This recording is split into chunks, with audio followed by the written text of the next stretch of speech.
Yo, yo guys, so we'll be streaming today. Yeah, I don't feel like playing the game today. So we'll be seeing what we can do after finishing, that's the campaign.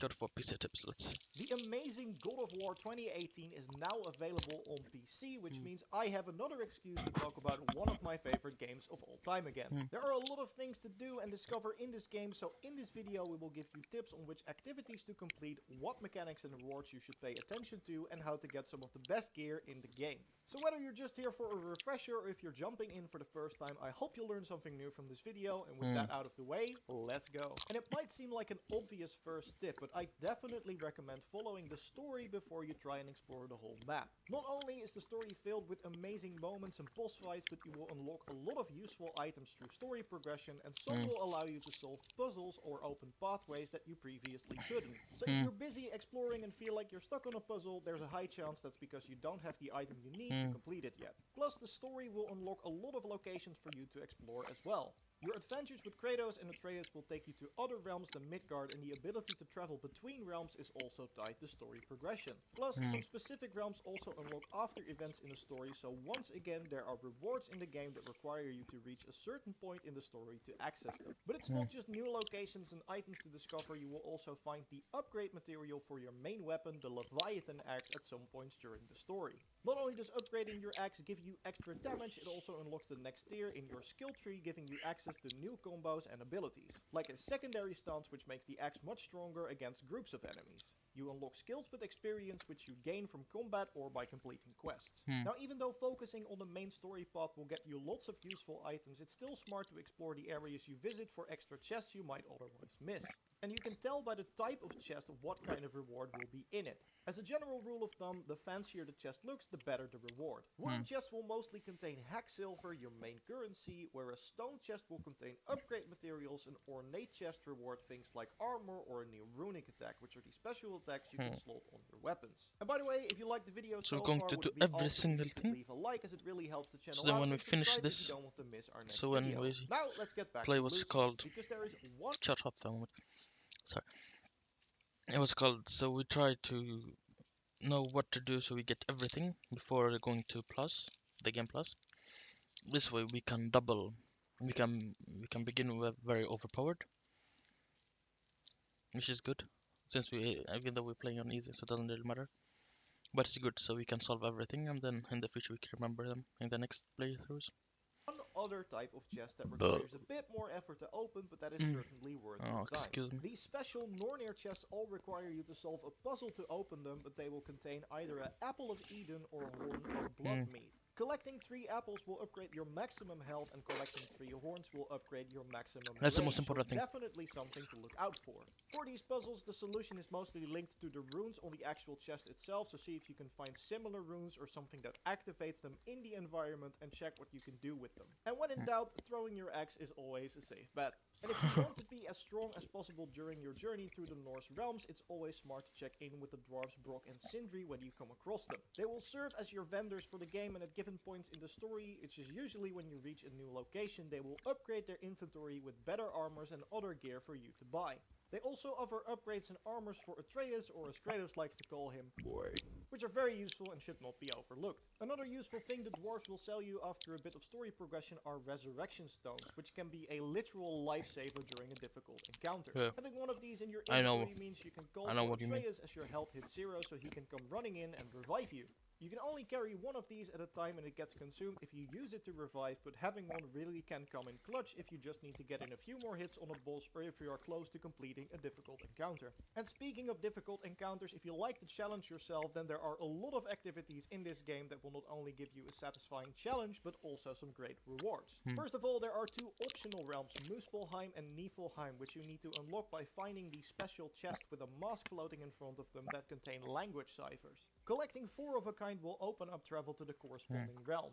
And you will come across some of these chests during the main story too, so if you keep paying attention to them, you should have most ciphers by the end of the game. But if you have trouble finding them, we will leave a link to a video with all the locations in the video description, and it goes for the other topics mentioned in this video too, so just check there if you have trouble finding something.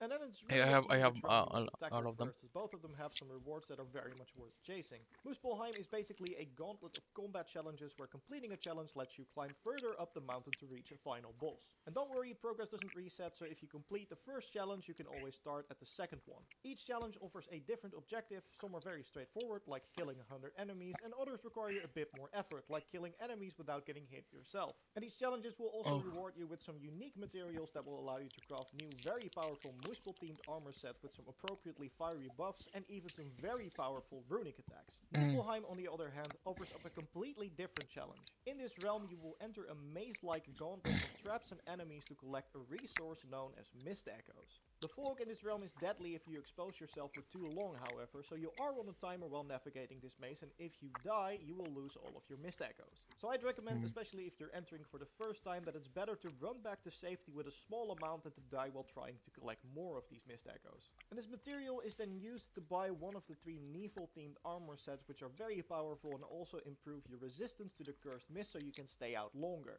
And another thing you need Mist Echoes for are the reward chests locked in the central chamber of the maze. And both of these locations are actually required for my favorite endgame questline, the Valkyries. There are 8 of these hidden throughout the world, and you will need to beat all of them in combat to continue this questline. Most of them hide in hidden chambers marked by this mirror-like rock that requires a... See, let's talk for a second. If we get every single thing, we can begin with the Valkyries directly. You know, we don't have to wait.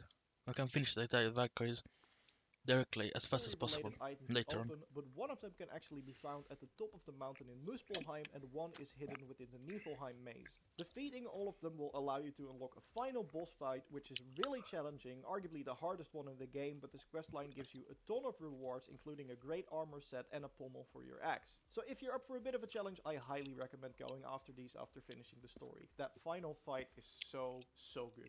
But if being curb stomped into the ground by an angry winged Valkyrie seems a bit too daunting, and to be honest, who can blame you, there are a lot of other side quests you can complete that are a bit more laid back. 2 in particular I'd recommend are the quest lines for the dwarves Brock and Sindri. They will take you to a lot of interesting locations, and at the end you get all the materials you need to craft another amazing armor set, so it's definitely worth your time as well. Another thing worth chasing, although it's not entirely its own quest line, are the dragons that are chained up in the world. Now you might be wondering... A moment, guys.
why you would go around freeing dragons, and the answer to that would be the dragon tears they give you when you free them. This is a unique material that you need to upgrade the Shattered Gauntlet of the Aegis Talisman that you can eventually turn into your very own Infinity Gauntlet. Yeah, you heard that right. This talisman is one big reference to the MCU, and back when the game was released on PlayStation, Jordan already made a video on it, so if you want the full details on how to get that, I recommend giving it a watch. And in general, upgrading your gear is a good idea for multiple reasons. First of all, upgrading a piece of gear will upgrade the stats and the level on an item. Levels are pretty important because your power level, which is displayed above your stat bar in the inventory, is mostly determined by the gear you are wearing. So the better your gear, the higher your level. Another benefit is that sometimes upgrading gear grants it more enchantment sockets, which means that you can slot more gems into them to make it even stronger with powerful passive buffs. On top of that, enchantments have power levels as well, so these too will increase your overall strength. And if you're wondering where to collect the resources you need to upgrade armors, or if you're looking for a specific resource in particular, having a look at the resource screen in your inventory is a smart idea. Some resources can only be found in specific locations or gathered from specific enemies, like Dust of the Realms that you get from completing Realm Tears, or Traveler's Armor Shards that you get from defeating Traveler enemies. The descriptions in the resource screen will hint at or sometimes just outright tell you where you should look to find a specific resource, so if you want to know where to find a particular material, there's a good place to start. And finally, since this video is more of an overview of the game, if you want more in-depth info on some of the topics mentioned here, we have a playlist with God of War videos up on the channel.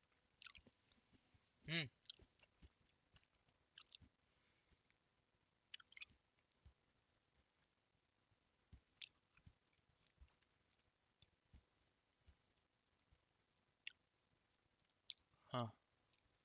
This might be good.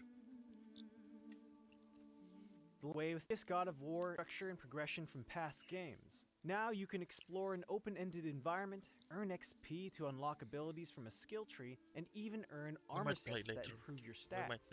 Suffice to say, there are a lot of systems in place this time around, and it can get overwhelming trying to manage it all at first. That's why we've compiled together all the major details on God of War's systems and mechanics to help you get a better understanding of its progression. Let's start with character upgrades. God of War slowly introduces you to its mechanics, encouraging you to explore and pick up resources scattered around the world. But for No, that's all.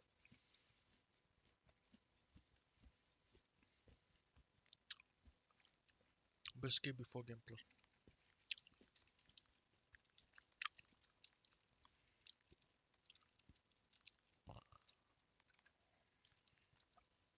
Plus.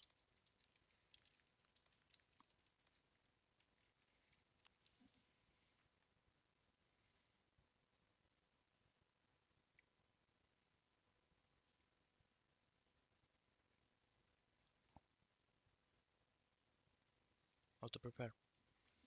Nice. The new Game Plus mode for God of War is approaching, or maybe it's already out by the time you watch this. No, I sadly don't know when it's coming out, but it has to be soon. What I do know is how you can prepare for this mode that lets you replay the whole game, but with all the gear and skills you already collected. So let's get into it. Of course, this video contains spoilers for the end game of God of War.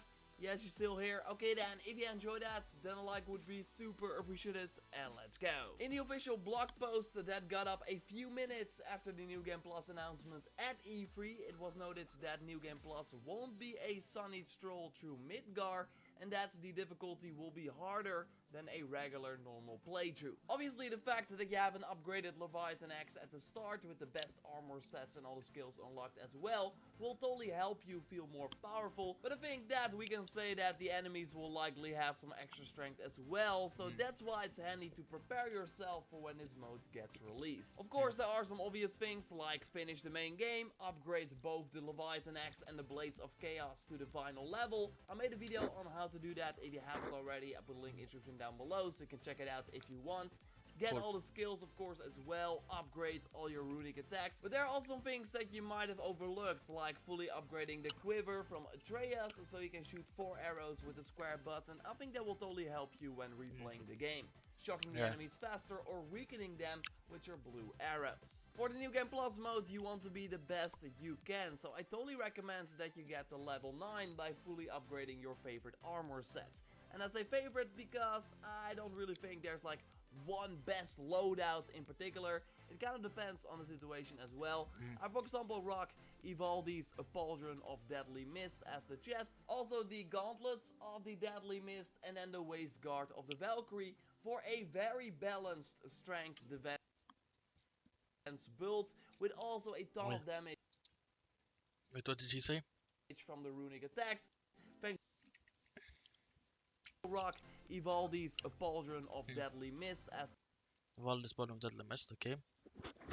Nice. Okay, so we got this.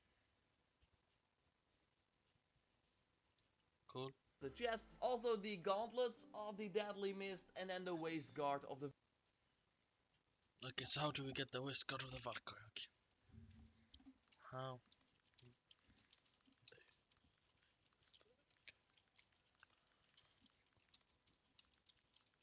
Okay, how do the Valkyrie?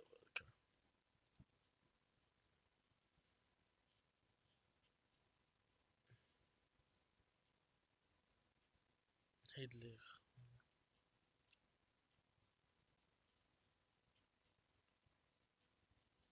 Olrun. Olrun. Okay. I'm just starting stuff down, so we can the future. Okay. Copy. Paste.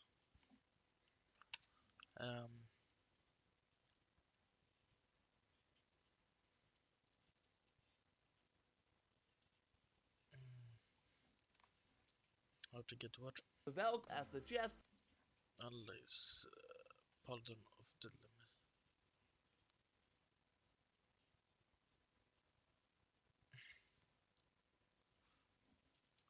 Good. Let's pull the run.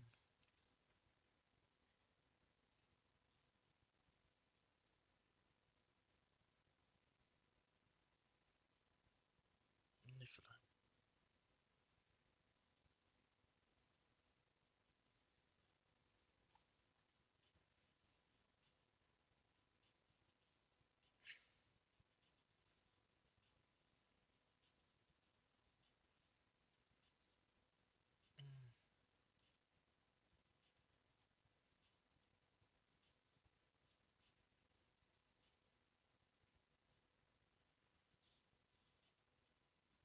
51 hours.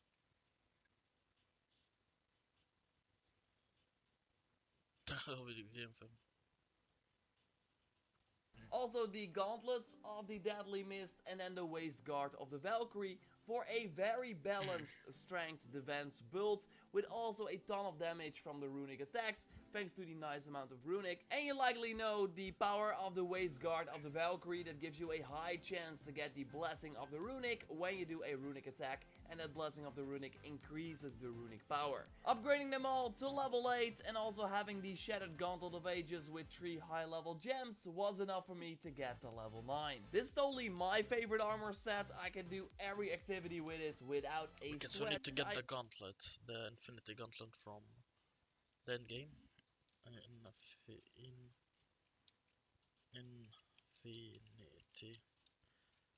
Gauntlets. Infinity Gauntlets, okay.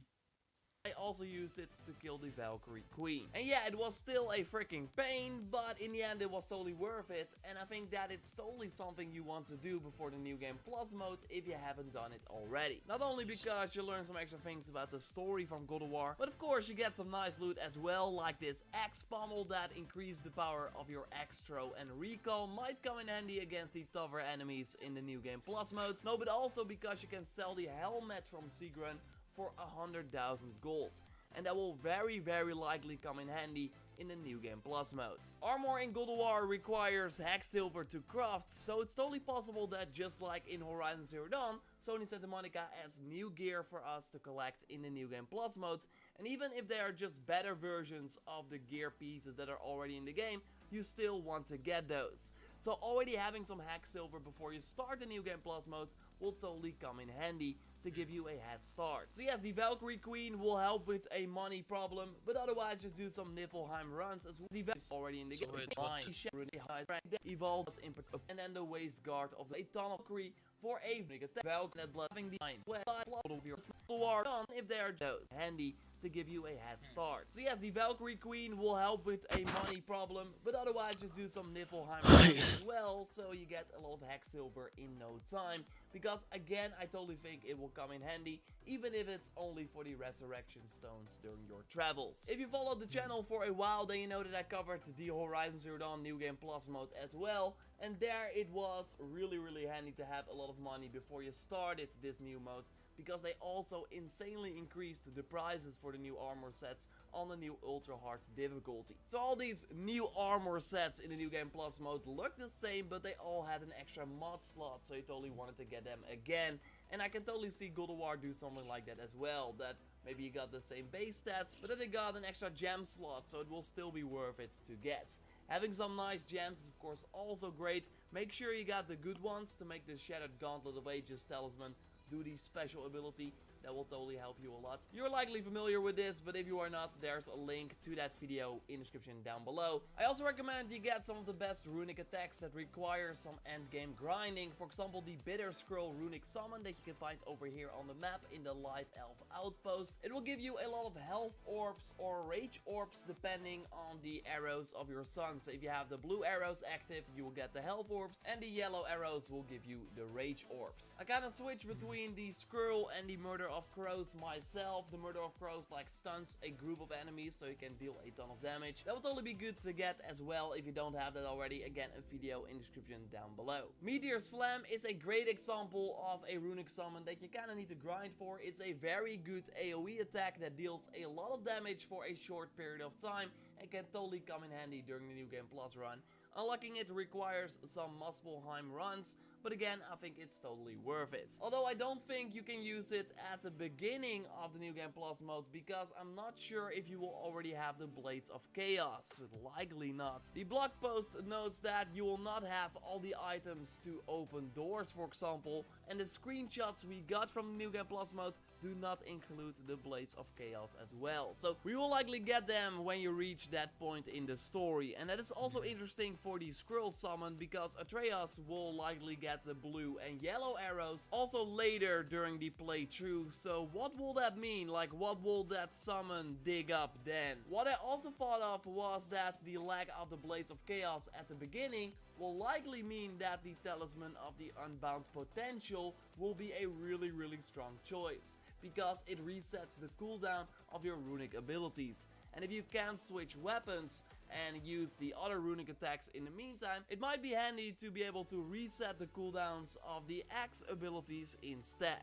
You can buy the talisman in the shop, but again, I have a whole video about it and I put a link down in the description down below. So yeah, make sure you're still a powerhouse without the blades. I think it's just totally smart to pick up the controller again anyways. Do some Muspelheim trials, some Niflheim runs to get some money as well, but also to get a feeling for the combat again if you haven't played it in a while, so you are fully prepared for when the update hits. And when it does, I will of course be all over it, so totally subscribe if you haven't already to be the first to know about the New Game Plus mode, tips and tricks, and way more. How do you prepare for the New Game Plus mode? Let me Okay, so we add it here. Perfect. So, weapon upgrade video, Shattered Gauntlet. Yes, runic attacks including the Murder of Crows. Okay, here. Upgrade. While you normally upgrade your weapon with materials you get by playing the main story, for the vinyl upgrade you need to find something different. In this video I will tell you how to upgrade your weapon, but of course this video will contain spoilers for the end game, so if you don't want to see it, come back later. You still here? Okay then, let's take a look at the vinyl upgrades for your two weapons in this video. If you enjoyed that, then a like would be super appreciated, and let's go. Let's start with the vinyl upgrade for your Blades of Chaos, since there are actually some skills hidden behind this final upgrade. While with the Leviathan Axe we are of course looking at a level 6 upgrade, so no new skills, but still an upgrade in 15 strength. While with the Blades of Chaos you get 15 extra runic. So I already touched on the Muspelheim realm in my video about the fire armor set, since you can get those armor pieces from the challenges in that realm. Well, the material you need to upgrade your Blades of Chaos is from the vinyl challenge you will find there. And this against a Valkyrie boss that can be a pain, especially if you are not a high level. I was level 7 when I took her on and I still had some trouble. I will share some tips on how to kill her a little later in this video, but first, before you can reach her, you need to complete all the arenas, and I already shared tips on arena 1 to 4 in my fire armor video, so I thought it was also nice to share some quick tips on arena 5 that you need to complete in order to reach the Valkyrie in arena 6. For the first challenge in arena 5, it's all about killing enemies to extend the time that is running down, so I would focus on the easy to kill enemies first, and then in the first round turn to the knight. For the second round, first focus on the nightmares and then on the other enemies. I use the arrows from my son to kill the nightmares off pretty easily, and for the final round you want to kill the other enemies first as well, and then keep throwing your axe on the weak spot of the ancient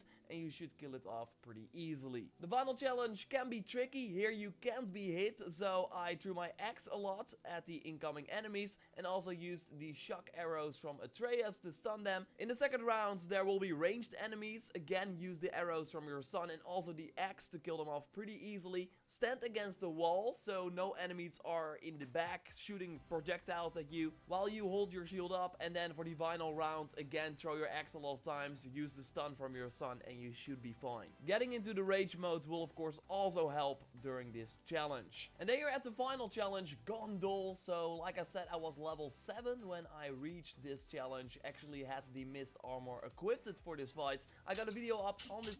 What the fuck, hey, guys?